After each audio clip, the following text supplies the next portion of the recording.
trouvé quand même qu'il y avait beaucoup de choses à en retirer, justement pour une présentation d'enfant. Alors, je vous invite à redécouvrir avec moi ce texte. On va le lire.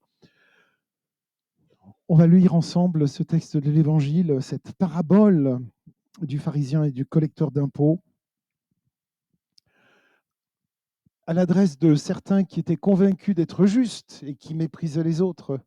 Jésus dit la parabole que voici, deux hommes montèrent au temple pour prier. L'un était pharisien, donc un religieux, et l'autre un publicain, c'est-à-dire un collecteur d'impôts. Le pharisien se tenait debout et priait en lui-même, « Mon Dieu, je te rends grâce parce que je ne suis pas comme les autres hommes. Ils sont voleurs, injustes, adultères ou encore comme ce publicain. Je jeûne 2 fois par semaine, je verse le 10e de tout ce que je gagne. » Le publicain, lui, se tenait à distance et n'osait même pas lever les yeux vers le ciel. Mais il se frappait la poitrine en disant, « Mon Dieu, montre-toi favorable au pécheur que je suis. » Je vous le déclare, quand ce dernier redescendit dans sa maison, c'est lui qui était devenu un homme juste, plutôt que l'autre. Qui s'élève sera abaissé et qui s'abaisse sera élevé. Alors, la première chose qui me vient à l'esprit, c'est qu'en fait, un bébé comme Antonia, ou comme Phileas, c'est demain son anniversaire, je l'ai su, je m'en suis souvenu, eh bien, ils portent cette innocence. Ils ne vont pas, à leur naissance ou même à l'âge d'1 an ou 2 ans, ils ne vont pas commencer à prier dans ce sens en disant ou à dire, voilà, oh merci de ce que je ne suis pas comme cette personne ou comme cette personne.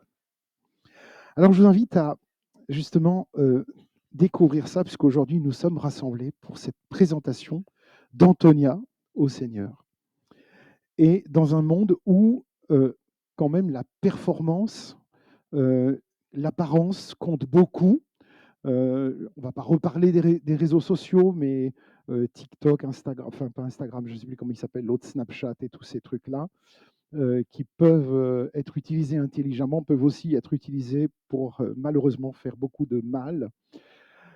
Et là, nous avons deux hommes vraiment radicalement différents, on s'en est aperçu, qui prient 2 prières radicalement différentes et qui ont 2 cœurs totalement opposés, disposés de façon tout à fait différente. Alors le décor, c'est que Jésus va nous transporter dans un temple, là où on est censé rencontrer Dieu. Et là, on voit, Jésus nous parle de ces 2 personnages, parce qu'en fait, Jésus a besoin d'illustrer quelque chose d'important, cette vérité qu'on trouve à la fin, tout à la fin de la parabole. C'est celui qui, si tu peux juste regarder le texte exact, qui s'élève sera baissé et qui s'abaisse sera élevé. Et pour en parler, vous savez, Jésus a l'habitude de donner des figures de style, de nous donner des images pour qu'on puisse bien comprendre. Et là, le pharisien représente en fait ce côté très religieux, le côté très, voilà, ce côté performance où je fais des choses pour plaire à Dieu. Le collecteur d'impôts, lui, bon, il a déjà un petit sentiment de culpabilité parce qu'il prélève l'impôt pour les Romains, donc il n'est pas très bien vu déjà au départ. Et il a cette espèce de tristesse au cœur de prélever sur son propre peuple l'impôt pour les Romains. Donc déjà, c'est pas terrible. Mais en tout cas, il a cette disposition, il se sent profondément pécheur. Il est un peu rejeté par la société, mais en tout cas, il va aller au temple pour justement faire cette prière et demander à Dieu qu'il vienne dans sa vie, qu'il le visite, qu'il lui parle. Le pharisien, d'abord, il a une prière centrée sur lui, vous avez remarqué ça? Vraiment centrée sur lui. Qu'est-ce qu'il fait? Il fait la liste de tout ce qu'il fait de bien, en fait. Je ne sais pas si vous êtes déjà amusé à faire ça. Alors, je jeûne 2 fois la semaine, donc tu peux compter 2 fois, je donne la dîme. En fait, on peut faire une liste non exhaustive de tout ce qu'on peut faire dans une journée, ce qu'on appelait avant la BA, faire sa bonne action. Et puis surtout, ce qui est le plus ennuyeux dans l'histoire, c'est qu'il se compare aux autres. Je ne suis pas comme ce publicain. Et son erreur, c'est de chercher, qu'il ne cherche pas vraiment à rencontrer Dieu, il ne cherche pas vraiment à être changé de l'intérieur, mais ce qui l'intéresse, c'est de mettre en avant ce qu'il sait faire. On va voir maintenant le collecteur d'impôts et a une attitude totalement différente, parce que lui, il vient dans l'humilité. Et pourquoi j'ai trouvé ce texte intéressant pour nous aujourd'hui et pour une présentation d'enfant? Parce que euh, l'enfant porte en lui cette humilité, cette candeur, même si des fois, oui, tous les parents vont le dire, même les grands-parents vont dire, des fois, ils se fâchent un peu, hein. Même tout petit, les enfants, ils se fâchent un peu. Et des fois, on se demande, tiens, qu'est-ce qui se passe chez lui? Il lui manque quelque chose. Et des fois, non, c'est juste un petit peu pour dire, j'en ai ras-le-bol, là. Voilà, il exprime en tout cas ce qu'il ressent, comme il le peut. Et donc, ce collecteur d'impôts, lui, il ne se sent pas digne. Il reste à distance, il marque une distance. Il n'ose même pas lever les yeux, hein, le texte nous dit. Il n'ose pas lever les yeux et il se frappe la poitrine, comme ça. Voilà, je ne suis pas digne. Sauf que sa requête, elle est toute simple, elle est très simple. Mon Dieu, montre-toi favorable au pécheur que je suis. Et son cœur, disposé, c'est son cœur qui dit, il reconnaît sa faiblesse et son besoin de Dieu. Et le verdict de Jésus est sans appel, et c'est pour ça qu'il nous en parle et qu'il veut nous en parler, c'est que le collecteur d'impôts repart justifié et le pharisien, ben, je pense qu'il repart avec toutes ses œuvres en lui, tout son savoir, mais ça ne va pas beaucoup plus loin. Et là, c'est là qu'on va se rendre compte, et de la part de Jésus d'ailleurs, dans tout ce qu'il va nous enseigner, c'est qu'en fait, il ne recherche pas la performance, il veut savoir où se situe notre cœur, à quel endroit, parce que là où est ton cœur, là aussi, là où est ton trésor, là aussi sera ton cœur. Alors la présentation d'un enfant, vous savez qu'on le fait dans les églises protestantes et évangéliques, c'est pas un baptême, mais on pourrait dire que c'est plutôt un, un acte d'humilité, un acte de foi qu'on va poser, on va demander à Dieu de bénir cet enfant. On va demander aussi à Dieu de bénir les parents. Et il y a un parallèle avec notre parabole aujourd'hui. Et Christelle, Alex viennent devant le Seigneur avec la même humilité, la même simplicité, en témoignant par ce geste une dépendance du Seigneur. C'est comme s'ils priaient. Oui, nous reconnaissons que nous avons besoin de toi, Seigneur, pour élever notre enfant, pour l'aider à marcher sur ton chemin. Alors ça pourrait paraître étrange pour des gens, par exemple, qui se disent, mais non, on peut très bien élever notre enfant sans forcément prier pour lui. Et oui, bien sûr, mais c'est vrai que quand on a rencontré, quand on a fait cette rencontre avec Jésus, on a envie aussi que nos enfants puissent le rencontrer. Présenter un enfant, c'est reconnaître qu'on ne vit pas complètement indépendamment du Seigneur, et c'est aussi croire que Dieu a un plan pour chacun et qu'il va aider cet enfant à grandir en sagesse et qui va conduire ses pas à chaque instant. Mais c'est aussi un acte de foi de l'Église qui est rassemblée aujourd'hui, mais il y a plus que l'Église, il y a une Église élargie, puisque vous, la famille, vous êtes venus ce matin pour accompagner, pour vivre aussi ce moment qui est magnifique. Et ça concerne aussi l'Église. Pourquoi? Parce que dans l'Église, il y a les enfants et ils assistent aussi, ils ont leur temps aussi biblique, mais aussi dans les familles. Les enfants aussi doivent apprendre à grandir avec leurs parents qui essaient de leur transmettre du mieux qu'ils le peuvent cette foi qu'ils ont reçue. Donc il y a un héritage reçu, l'évangile transmis, mais il y a aussi cette part de l'Église qui est très importante. Alors, ce qui change tout, et comme le disait Pascal tout à l'heure, ce qui change tout, c'est ce qui fait la différence, c'est la grâce de Dieu. Là, on parle, vous savez, de la justification par la foi. Comment se sentir, ce collecteur d'impôts avait besoin de se sentir pardonné. Et tu en as parlé d'ailleurs dans ton introduction. Se sentir pardonné par Dieu. C'est tellement important. Se sentir pardonné par les autres aussi, par ceux à qui on a fait du tort. C'est tellement important. Et dans cette parabole, on comprend que on, on ne gagne pas, on n'est pas justifié devant Dieu par nos mérites, on ne gagne rien à essayer de le gagner par ce qu'on pourrait faire de bien. En réalité, Dieu nous aime indépendamment de tout cela. Et le pharisien, le problème qu'il avait, c'est qu'il pensait que être très, très, très religieux, revêtir ses habits religieux, ses actions qu'il pouvait faire, allait le rendre juste devant Dieu, alors qu'en fait, ses actes étaient plutôt vidés de tout leur sens, de cet amour et de cette humilité qu'il faut quand on s'approche de Dieu. Et donc le collecteur d'impôts, lui, qui n'a rien du tout, il n'a rien à offrir, eh bien, son cœur est à nu devant Dieu, il est sincère, et c'est ça que Dieu recherche. Des cœurs qui le cherchent et des cœurs sincères. Alors, bonne nouvelle pour Antonia, bonne nouvelle pour chacun de nous, mes amis. Antonia est aimée de Dieu depuis la fondation du monde, c'est ce qu'on peut lire dans la parole de Dieu, et non seulement, non pas à cause de ce qu'elle ferait, de ce qu'elle fera, de ce qu'elle a fait ou pas fait, mais parce qu'elle a du prix, tout simplement, aux yeux de Dieu. Et de même, pour chacun de nous, on est tous appelés, vous savez, à recevoir la grâce de Dieu avec humilité et avec la reconnaissance. Alors, vous savez que c'est la grâce de Dieu, c'est important. C'est un point tellement important parce que cette grâce de Dieu aura des répercussions, un impact réel dans la vie des gens. Quand on s'approche de Dieu avec un cœur tout simple, qu'est-ce qui va se passer? Il va nous changer. Il va nous transformer. Dans la grâce, bien sûr, il y a ce pardon, mais il y a aussi une force qui nous remet debout, qui nous remet en marche et qui nous renouvelle. Un appel à l'humilité aussi dans nos relations.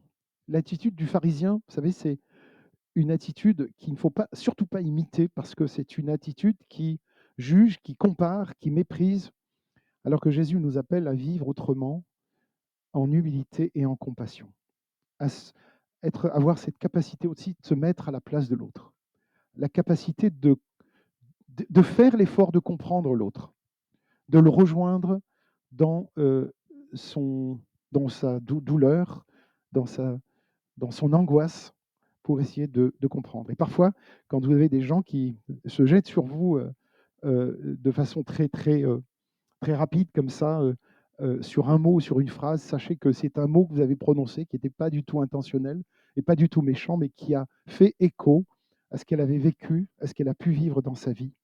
Et du coup, vous prenez ça, vous prenez, ou nous prenons la mouche alors qu'on ne devrait pas. C'est que simplement, il faut essayer de comprendre pour quelle raison cette personne a réagi de cette façon et essayer de la rejoindre. Nous, qu'est-ce qu'on doit faire? Alors, je ne parle pas seulement des parents d'Alex et Christelle, je parle de nous tous. Nous tous qui sommes dans l'Église, la famille autour de vous, on doit être des modèles. Et là, c'est tellement important. Pourquoi? Parce que les enfants, dans leur croissance, lorsqu'ils grandissent, ils imitent les adultes. Et s'ils ont l'habitude de vivre dans un certain environnement, ils vont reproduire l'environnement dans lequel ils ont grandi, dans lequel ils ont évolué. Et ce qui est tellement important pour nous, chrétiens, c'est de mûrir dans la foi. L'apôtre Paul parle beaucoup de cette maturité dans la foi. Et notre rôle à nous, c'est de créer un environnement qui sera favorable à cette découverte de l'amour de Dieu et à nous d'incarner cet amour-là. Il y a des foyers, j'ai discuté encore il n'y a pas très longtemps avec un couple qui justement souhaitait profondément retrouver une atmosphère favorable à l'écoute mutuelle et aussi à l'écoute de la parole de Dieu. Si l'atmosphère n'est pas favorable, si l'atmosphère qu'on a installée est toxique, on ne pourra pas ni prier ensemble, ni parler des choses de Dieu ensemble, ni même vivre tout simplement sereinement. Donc nos paroles, nos actions, nos prières doivent refléter aussi cette grâce. Une Église unie dans la foi aussi, puisqu'on est une famille spirituelle, pour Antonia. Alors qu'est-ce qu'on peut faire? On peut prier pour Antonia, c'est ce qu'on va faire tout à l'heure, en l'encourageant, en lui montrant l'exemple. Alors soyons justement l'Église où chacun se sentira accueilli. Je voudrais, si je devais demander aujourd'hui à plusieurs d'entre vous votre témoignage de ce que vous avez vécu dans l'Église quand vous étiez enfant, On a tous eu des modèles, on a tous eu des gens qu'on a voulu imiter et on a tous connu, et parfois certains ont fait de mauvaises expériences, et malheureusement, et j'en suis triste et désolé, dans certaines églises, mais quand même le plus souvent, c'était justement des expériences cette expérience d'avoir reçu cet héritage de la part de l'Église et qui ont aidé qui ont aidé cet enfant plus tard à devenir un adulte mûr et responsable. Et donc, à nous d'être justement ces exemples-là. Il y a une chose qu'il faut éviter de faire quand on est parent, et ça, on ne s'en rend pas toujours compte, c'est de faire porter sur les épaules de nos enfants des fardeaux trop lourds, ou quand on est nous-mêmes pas au top de notre forme, je dirais, et spirituelle, et dans notre vie, le danger pour nous serait justement de le faire trop ressentir aux enfants, à nos enfants, et que ça devienne un fardeau pesant pour eux. Et ils ne vont pas forcément vous le dire, mais ils vont le ressentir et ça sera un poids pour eux dans leur vie future. Alors, une chose que l'on peut faire aussi, c'est bien sûr encourager nos enfants à parler avec Dieu, avec leurs mots à eux. Ils ne savent pas toujours utiliser forcément les bons mots, mais Dieu entend tous les mots et il entend toutes les peines et il entend aussi les rêves que nous avons. Et tous les enfants ont des rêves, pas forcément de prince charmant et de princesse. Tous les enfants ont ça aussi, mais beaucoup plus des rêves encore parfois plus grands. Voilà, et aidons-les aussi à accomplir leurs rêves lorsqu'ils seront plus grands. On peut aussi leur enseigner à s'approcher de Dieu malgré leurs erreurs. J'entends assez souvent cette phrase « je ne suis pas digne ». Je l'entends. Alors, c'est « je ne suis pas digne d'être aimé par Dieu ». Je ne suis pas assez bon pour que Dieu m'aime. En réalité, c'est l'inverse. C'est-à-dire, c'est parce que je ne suis pas bon, c'est parce que je ne fais pas de bonnes choses, ou je fais le mal que je ne veux pas faire et je ne fais pas le bien que je devrais faire. C'est pour ça que Dieu nous aime. C'est pour ça qu'il envoie Jésus, parce qu'on n'est pas capable. Comme diraient les Québécois, je ne suis pas capable. Je ne suis pas capable. Je ne suis pas digne d'être aimé de Dieu. Bah si, justement, c'est pour ça que Dieu est venu. C'est pour ça que Jésus est venu.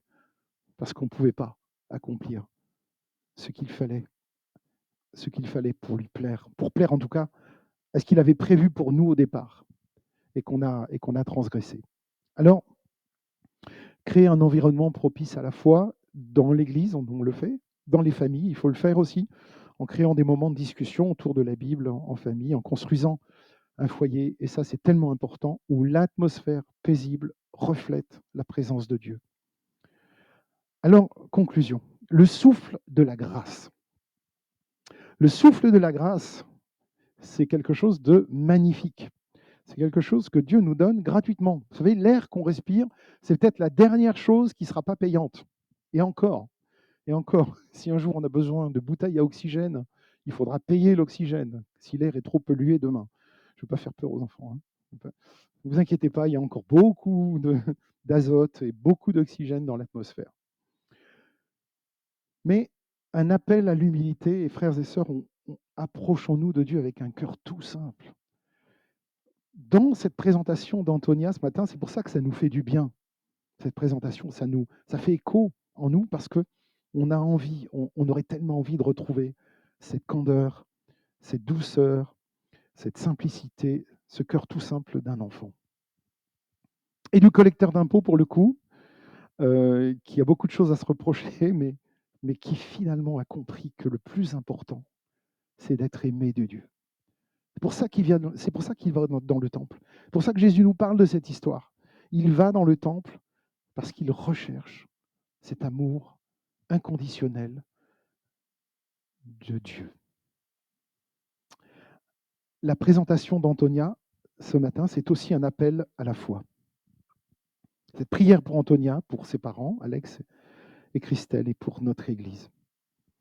Alors, ce que nous allons dire maintenant, bientôt, dans quelques instants, et ce que vous allez faire, et ce que nous allons faire ensemble, c'est vous allez vous associer à cette prière. Et donc, nous allons prier pour que Antonia puisse grandir dans la foi. Grandir déjà en tant que personne, déjà, euh, avec tous les défis qui attendent les enfants d'aujourd'hui. On va vous aider autant qu'on peut, les enfants, vous inquiétez pas. Vous avez plein de choses à faire. Ça va pas être facile, mais on sera là tant qu'on pourra avec vous. Et, et là, déjà, il y a les études, il y a tout ça. Vivre votre vie, vivre votre enfance avec sérénité, le plus possible de sérénité, avec la joie. Profitez de cette enfance, profitez de votre jeunesse, euh, du moment où vous avez profité de cette période où vous avez encore la force, parce que la force, elle diminue avec le temps, et on en a de moins en moins. Et on a de moins en moins de patience aussi. Mais comme on a normalement un peu plus de sagesse, on va vers les choses les plus importantes. Voilà, donc les enfants, les jeunes, on compte aussi sur vous, on a besoin de vous pour former ensemble cette famille-là. Et donc, ce que je vous invite à faire maintenant, c'est